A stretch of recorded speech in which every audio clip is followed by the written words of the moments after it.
नमस्कार दोस्तों, महाभारत से जुड़ी कई कथाएं प्रचलित हैं। इन कथाओं में जीवन को सुधारने के लिए और सुखी बनाने के लिए कुछ सूत्र बताए गए हैं। इस वीडियो में हम जानेंगे कि ऐसे ही एक कथा के बारे में जिसका संदेश ये है कि हमें अधर्मी लोगों से दूर रहना चाहिए। इस वीडियो में हम आपको इसी के बारे में बताएंगे। नमस्कार दोस्तों, आध्यात्मिक वायरल चैनल पर आपका स्वागत है। अगर आपने अभी तक हमारे चैनल को सब्सक्राइब नहीं किया है तो कृपया इसे जरूर सब्सक्राइब करें, और आप भी मेरी ही तरह श्री राम जी के भक्त हैं तो कमेंट में जय श्री राम जरूर लिखें। दोस्तों, महाभारत में द्रौपदी के चीरहरण का प्रसंग एक ऐसी घटना मानी जाती है जिसने कौरवों के अंत की कहानी लिखने वाला कुरुक्षेत्र का युद्ध कराया। द्रौपदी के चीरहरण के दौरान बुद्धिमान योद्धाओं में से एक भीष्म पितामह, जो कि उस समय मौन थे, उन्होंने पांडवों के इस घृणित कार्य का विरोध क्यों नहीं किया। इस बात का उत्तर महाभारत के अन्य प्रसंग में मिलता है।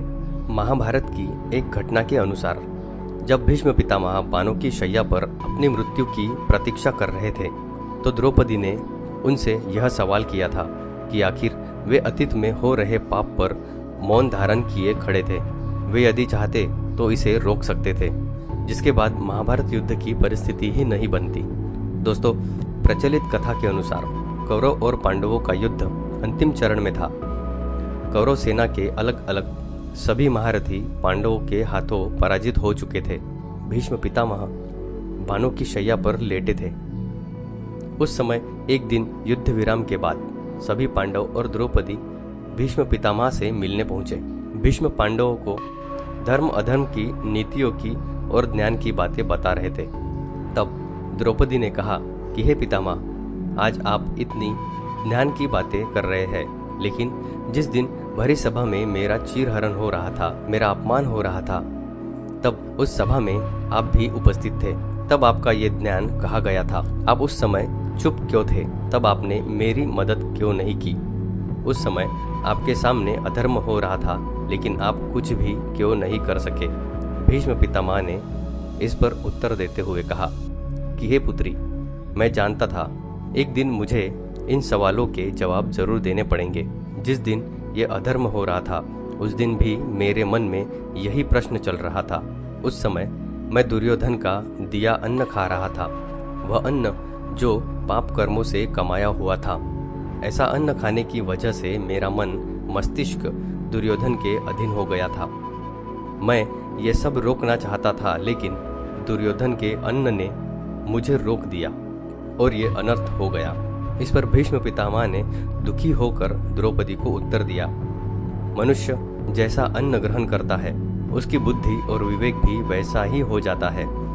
मैंने समस्त जीवन पापियों का अन्न ग्रहण किया, इसलिए मेरी बुद्धि उस समय कुंद हो गई थी और मैं अन्याय को अपने समक्ष होता देख भी चुप रहा।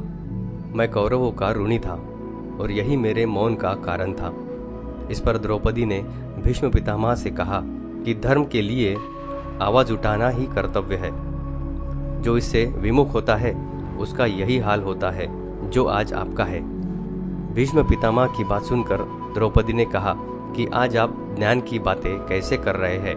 भीष्म ने जवाब दिया कि अर्जुन के बाणों से मेरे शरीर से सारा रक्त बह गया है। ये रक्त भी दुर्योधन के ही दिए अन्न से ही बना था। अब मेरे शरीर में रक्त नहीं है। मैं दुर्योधन के अन्न के प्रभाव से मुक्त हो गया हूँ, इसलिए आज ज्ञान की ये बातें कर पा रहा हूँ। भीष्म की ये बातें सुनकर द्रौपदी संतुष्ट हो गई और उसने भीष्म पितामह को प्रणाम किया। दोस्तों, उम्मीद करते हैं कि आपको ये जानकारी अच्छी लगी होगी। अगर आपको ये जानकारी अच्छी लगी हो तो कमेंट करके ज़रूर बताना। इस वीडियो को लाइक करना मत भूलना। ऐसी ही नई जानकारी के लिए हमारे चैनल को सब्सक्राइब जरूर करना। धन्यवाद।